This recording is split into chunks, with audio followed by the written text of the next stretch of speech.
Ever wondered why Cambodia often claims Thai culture as its own? Or why there seems to be tension between Cambodians and Thai people?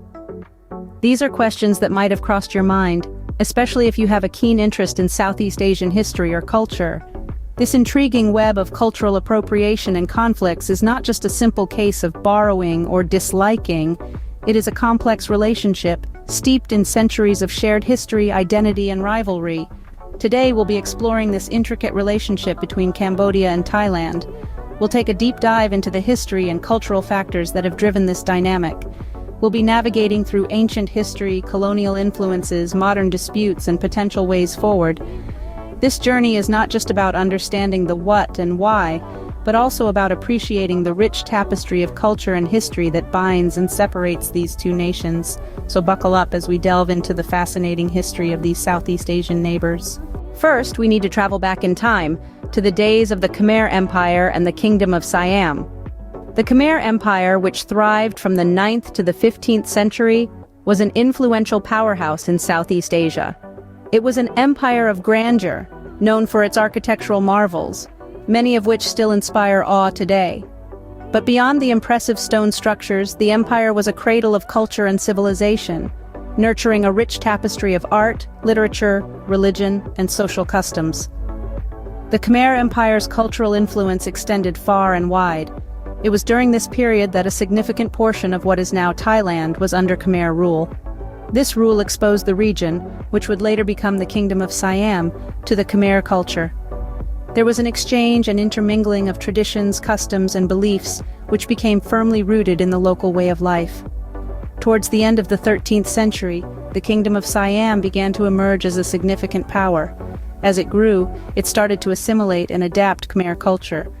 This cultural absorption was not a sudden process, but occurred gradually over centuries. The Siamese took elements of Khmer culture, such as the script, architecture, and religious practices, and incorporated them into their own cultural fabric.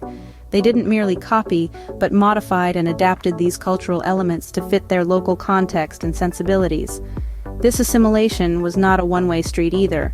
It was more of a cultural exchange where both Khmer and Siamese cultures influenced each other, and this mutual influence has shaped the distinctive cultures we see in Cambodia and Thailand today. But as the Kingdom of Siam grew in strength and size, it began to assert its own identity, separate from the Khmer influence. This assertion was not just territorial, but also cultural. Over time, this led to the Kingdom of Siam adopting some Khmer cultural elements as its own. As the Kingdom of Siam grew, so did the cultural overlap between the two regions. Fast forward to the colonial era, when European powers took an interest in Southeast Asia. The French set their sights on Cambodia, while the British were drawn to Thailand. This was a time of significant change, with these two nations falling under the influence of two different colonial powers. The French, who colonized Cambodia in the mid-19th century, had a profound impact on the country. They sought to civilize the Cambodian people, introducing Western education, law, and administration systems. They also sought to protect and preserve the ancient Khmer culture and architecture, which led to a resurgence of Cambodian national pride. However, this cultural revival was not without its downsides. The French, perhaps unintentionally, fueled a sense of cultural superiority among the Cambodians. The Khmer Empire's grandeur, as encapsulated in the magnificent Angkor Wat, was held up as evidence of Cambodia's historical and cultural superiority over its neighbors, including Thailand. Meanwhile, in Thailand, the British influence was somewhat different.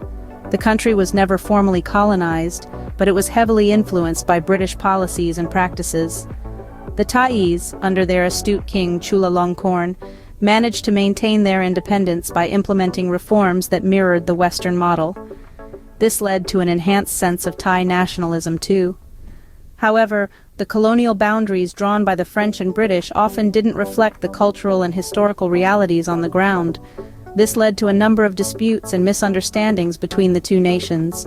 For instance, the Preah Vihear Temple, a magnificent structure built during the Khmer Empire, ended up on the Thai side of the border, leading to a protracted and bitter dispute over its ownership. Moreover, the colonial powers' policies often exacerbated cultural tensions. The French, for instance, promoted the idea that Khmer culture was superior to Thai culture, further straining relations between the two countries. As the colonial era ended, these cultural tensions didn't just vanish, they continued to simmer. This simmering tension, fueled by colonial influences, is a crucial part of understanding the complex relationship between Cambodia and Thailand today. In the modern era, these historical and cultural disputes have often flared into public view.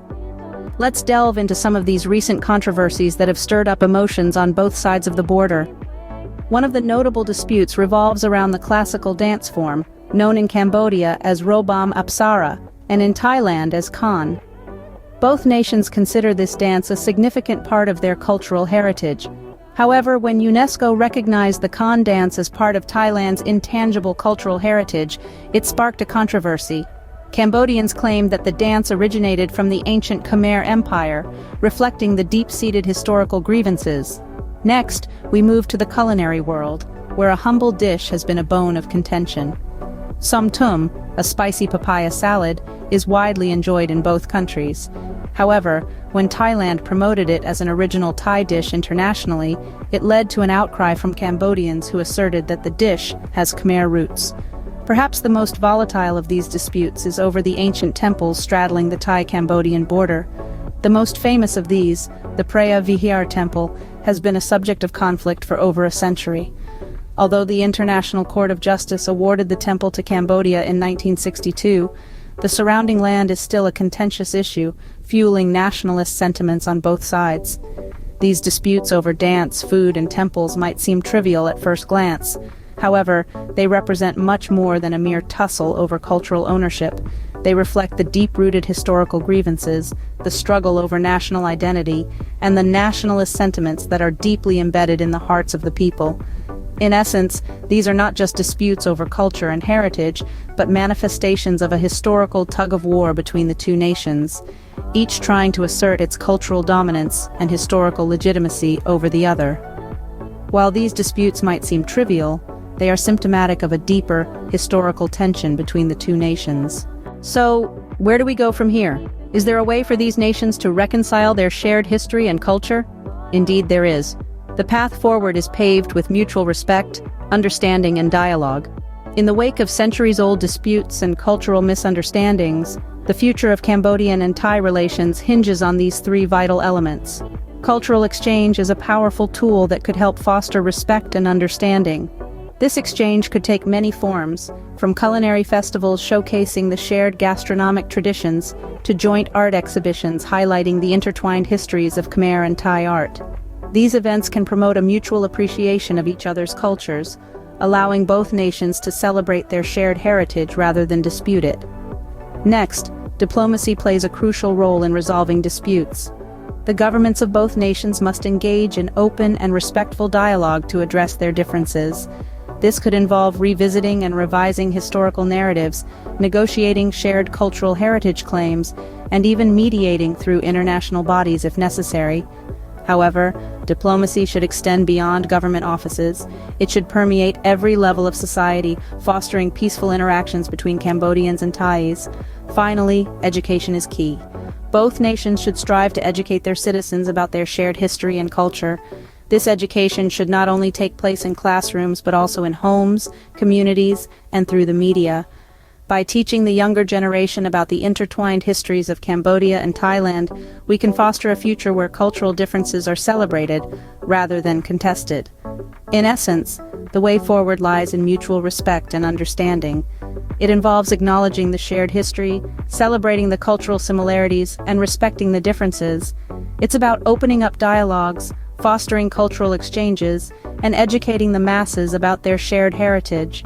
It is through understanding and respect that these two nations can celebrate their shared history rather than dispute it. So, we've taken quite a journey today, haven't we?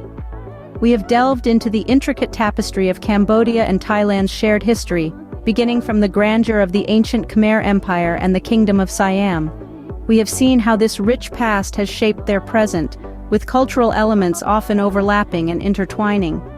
Then, we navigated through the tumultuous waters of the colonial era, witnessing how external influences further complicated the relationship between these two nations. Our journey led us to modern disputes, shedding light on the ongoing tensions and conflicts over shared culture and heritage. But we also looked at potential paths forward. We explored how mutual respect, dialogue, and understanding could pave the way for a harmonious coexistence, where both nations can celebrate their shared history instead of disputing it. While the road to understanding and reconciliation may be long, it's a journey worth undertaking, for the sake of both nations' rich and intertwined history,